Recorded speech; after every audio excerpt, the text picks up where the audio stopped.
Dicsértessék a Jézus Krisztus, áldás, békesség, dicsőség Jézus Krisztusnak. Nagy szeretettel köszöntöm a megjelenteket, és fogadják szeretettel a Szent György Görögkatolikus Általános Iskola és az Angyalkert óvodánknak a kis műsorát, amelynek az apropója, hogy a 4. gyertyagyújtáshoz érkeztünk. Természetesen a műsor után nagy-nagy szeretettel hívom a megjelent kedves vendégeket, jelenlévőket egy fáklyás kántálásra, amellyel görögkatolikus templomunk elé megyünk majd. Közben kántálunk, és kérem, hogy akik velünk tartanak, kapcsolódjanak be az énekbe, kis füzeteket osztanak szét, és kérem, hogy keressenek ilyen füzeteket, és ott a templom előtt a görögkatolikus egyházközség testületi tagjai, a felnőttek fogják eljátszani a misztériumjátékot, majd egy bölcsőt szentelünk meg, az egyházközség bölcsőjét, hogy miért, azt a templom előtt elmondom, és majd pedig egy kisvárdai betlehemest adnak elő az egyházközség tagjai, amelyet annak idején Laci bácsék 60 évvel ezelőtt játszottak, és utána pedig a junior oldalába szeretettel várjuk minden megjelent vendéget egy kis forralt borra, tejára és beiglire. Ez lesz a mai programunk, de előtte nagy-nagy szeretettel köszöntöm dr. Sesták Miklós országgyűlési képviselő urat, a KDNP alelnökét, és fölkérem, hogy tartsa meg ünnepi köszöntőjét.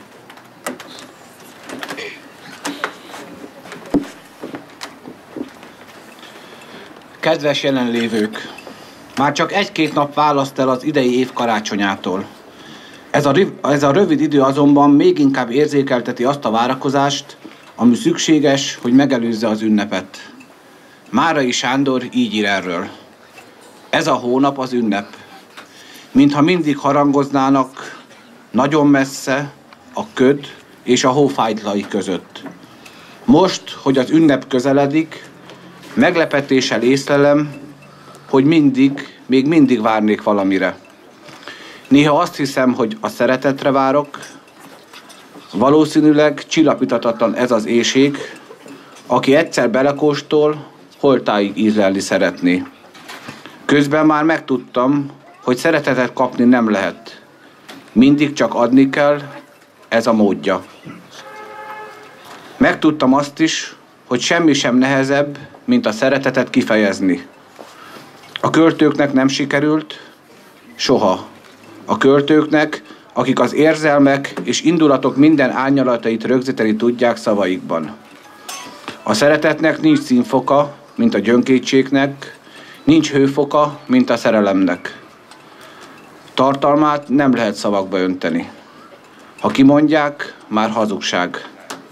A szeretetben csak élni lehet, mint a fényben vagy a levegőben. Szerves lény talán nem is élhet másképp, csak a hőben, a fényben, a levegőben és a szeretetben. Az ember várja a szeretetet, és az idő múlásával megtanulja, megérzi, vagy talán csak megsejti, hogy ez valami olyan erő, melegség, melyet akkor tapasztalunk meg, ha adhatjuk azt. Milyen különleges is ez. Szeretnénk kapni valamit, várunk valamire, és közben akkor érezzük jól magunkat, ha adhatunk, ha megoszthatjuk magunkat. Mindenekelőtt a családjainkban, ugyanakkor nagyobb közösségben, egy-egy településen, ismerőseink és ismeretleink között egyaránt. Így, mint ahogy mi most itt együtt vagyunk. Így a várakozás utolsó óráiban fel kell tennünk magunkban a kérdést, hogyan várakoztunk, mit tettünk. Talán az egész évre, sőt, akár egész életünket szem előtt tartva, tegyük fel ezt a kérdést. Tudtunk-e úgy várni, kérni, remélni, hogy közben megtettünk mindazt, ami Istenemre, önmagamra, szeretteinkre, embertársainkra való odafigyelést jelent. Karácsony várakozásában ezt jelenti a hogyan felelősségét. Tisztelt megjelentek! Egy történetet szeretnék elmesélni önöknek. Egy gazdag úr nagyon hosszú útra szánta el magát. Előhívta hát 3 legtehetségesebb menedzserét, és felosztotta köztük az egész vagyonát. Amikor 1 év után hazatért, számadásra szólította fel őket. Jött az első, és azt mondta: 3000-et adtál nekem, bankba tettem, kamatostól visszakapod. A nagyúr rendületlen arccal hallgatta. Jött a második. 300 000-et adtál nekem, ingatlanba fektettem, és megdupláztam azt. A nagyúr arca elkomorodott. És végül jött a harmadik. 3 milliót bíztál rám, részvényeket vettem rajta, értékük 3-szor annyit ér. A nagyúr erre szomorúan így szólt: noha látom fáradozásotok eredményét, van egy kifogásom. Miközben a pénzért futkostatok, azt gyarapítottátok, megfeledkeztetek az örömről. Elhanyagoltátok a családot és a barátokat, és nem mosolyogtatok gyermekeitekre.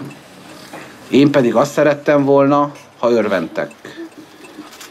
Mindennapi életünk látszólag nem egyéb, mint az anyagiakért való futkosás, stressz, aggodalom. Arcunkról lassan eltűnik a mosoly. Alig van időnk a házastársra, a gyermekekre, a barátokra, az örömre. Mert az Isten azt szeretné, hogy egészen boldogok lennénk, és mindeközben jókedvel, szívből és bőséggel adakoznánk, hiszen amit a Jóistentől kapunk, azt áldásként kell továbbadnunk embertársainknak, hogy örömünknek és gazdagságunknak ne legyen vége. Ezért üzenem magunknak, a rohanó felnőtteknek, a rohanó szülőknek. Szülőnek lenni kiváltság. Ezért meg kell győznünk gyermekeinket arról, hogy fontosabbak számunkra, mint a munkai sikerek vagy az anyagi gondok. Soha nem mulasszunk el egyetlen lehetőséget sem, hogy elmondjuk nekik, hogy mennyire szeretjük őket. Legyünk ott, legyünk érezhetőek számukra. Szülőnek lenni felelősség. Nem a kormány vagy az iskolarendszer felelősek gyermekeinkért, hanem mi magunk. Szülőnek lenni végül korlátozott lehetőség. Ha sokáig elhanyagoljuk őket, gyermekeink azt a következtetést fogják levonni, hogy nem is olyan fontosak számunkra, mint azok a dolgok, amelyekért folyamatosan feláldozzuk őket. Ha ez megtörténik, gyakorlatilag elvesztettük őket. Akarunk ekkora árat fizetni? Ha nem, akkor kérem, gomboljuk újra a kabátot együtt.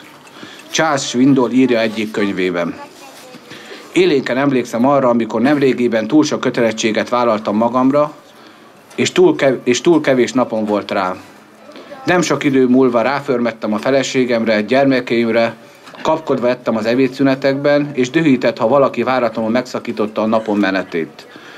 Hamarosan otthonunkban minden az én rohanó stílusomat kezdte tükrözni, ami lassan elviselhetetlenné vált. Világosan emlékszem kisebbik lányunk, Colin vacsora utáni szavaira.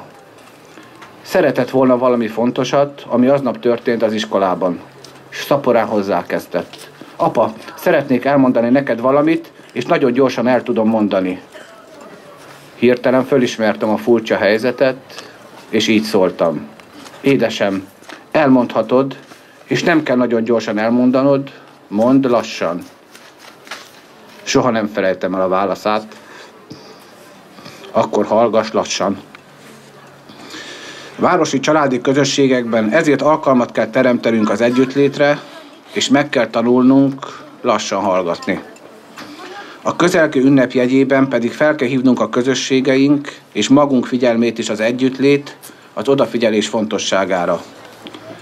Kedves barátaim, ha filmet készítenénk Názáretről, olyan megvilágítások kellenének, hogy látszódjék, amint Mária kezén mosogatás közben megcsillan a mosogatólé, nincs glóriája, sem koronája, csak az a dicsőség, amit a szeretetből tesz.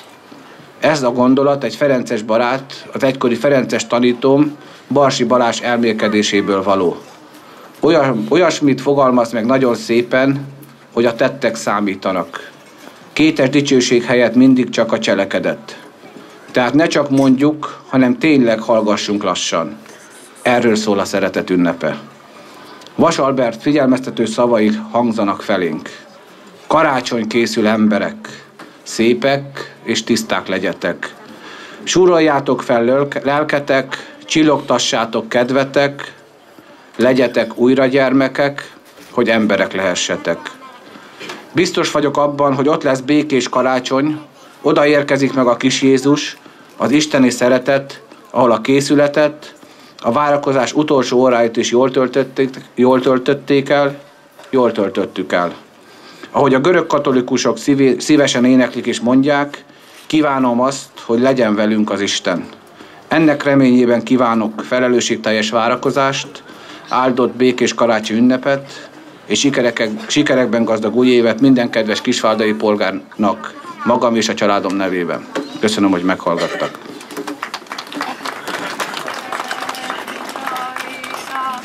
Szent karácsony csillaga megjelent felettünk, jövőt néző magyarok, jászolodhoz jöttünk. Kit vártunk az újszülött, itt fekszik valóban, megváltóként született, barlangistállóban. Hoztuk szívünk aranyát, magyar föld mirháját, magyar búza zamatát, mindent fölajánljuk. Világváltó újszülött, maradj itt mi nálunk. Az ég és a föld, az ég és a föld, mostan ünnepelnek. Angyal és ember, vígan örvendeznek. Krisztus született, Isten ember lett.